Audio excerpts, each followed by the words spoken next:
To understand what's happening in Azad Jammu and Kashmir, we need to dig deeper into how this state was created. Just after partition, Pakistan covertly started its operation Pakistani Tribals with the help of locals. वहाँ पे एक movement start की गई whether to join Pakistan या remain as an independent territory.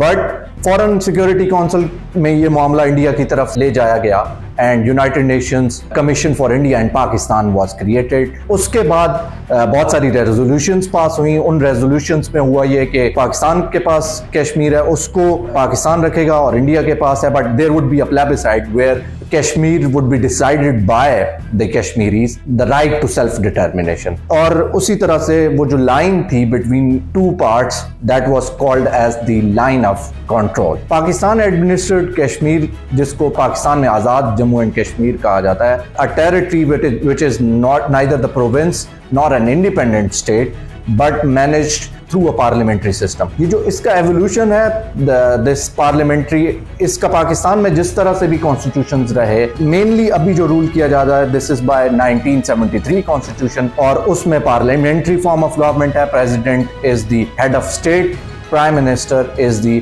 Head of government. बहुत सारे rights जो हैं कश्मीरीज की तरफ से ये समझा जाता है कि उनके पास वो राइट्स नहीं हैं। पाकिस्तान इसको अनडेमोक्रेटिकली रूल कर रहा है, either with the bureaucracy sitting in Islamabad directly और indirectly interfering into Kashmir affairs. But obviously this is part of Pakistan, तो पाकिस्तान उसको जस्टिफाई करता है। लेकिन वहाँ पे रिजेंटमेंट यही पाई जाती है कि पाकिस्तान इसको एक डेमोक्रेटिकली रूल करे, either to make it part of province. लेकिन उसको प्रोविंस नहीं बनाया जा सकता बिकॉज यूनाइटेड नेशन की कमीशन के मुताबिक और उसकी रेजोल्यूशंस के मुताबिक this would harm not only Kashmir cause को हार्म करेगा बट उसके खिलाफ भी ये जाएगा। इसी तरह से पाकिस्तान में गिलगित बल्तिस्तान का जो प्रोविंस है, जो पार्ट है, वो भी ऐसे ही रूल किया जाता है पाकिस्तान में। जो करंट मामला है उसको समझाने के लिए हमें ये देखना पड़ेगा 2023 में मई में प्रोटेस्ट की गई और वीट की प्राइसेस जो हैं वो पाकिस्तान में भी क्राइसिस था और इसी तरह से कश्मीर में भी उसका क्राइसिस डेवलप हो गया। प्राइसेस बहुत हाई हो गई। उन लोगों की तरफ से ये डिमांड थी कि हमें सब्सिडी दी जाए।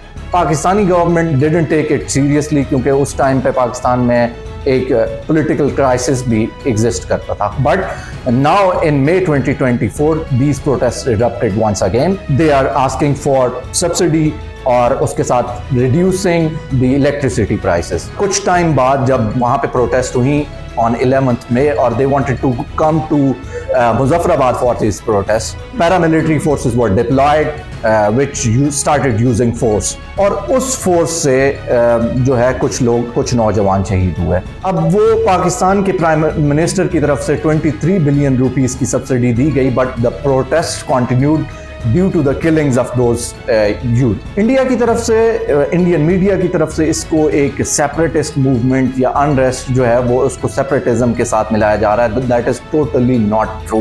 अगर पाकिस्तान में ये मसला होता है तो इंडिया इसको बार बार उठाता है कि Kashmiris don't want to live with Pakistanis, और अगर कश्मीर में इंडियन एडमिनिस्ट्रेट कश्मीर में होता है तो वो कश्मीरी इस चीज़ को रेज करते हैं। जैसा कि आर्टिकल 370 इंडिया ने रिवोक किया तो वहाँ पे जो लॉकडाउन और क्रैकडाउन किए गए, वहाँ के जो लोग थे, जो एक्टिविस्ट थे, उनको अभी भी जो कि they are languishing in Indian jails, वो यही कहा जाता है कि they are actually the separatist. तो ये ब्लेम गेम चलती रहती है बट जो रियलिटी है वो ये है कि Pakistan Azad Kashmir is with the Pakistan. The protests are still continued जो कि JAC की तरफ से हैं and let's see what happens next. Thank you for watching.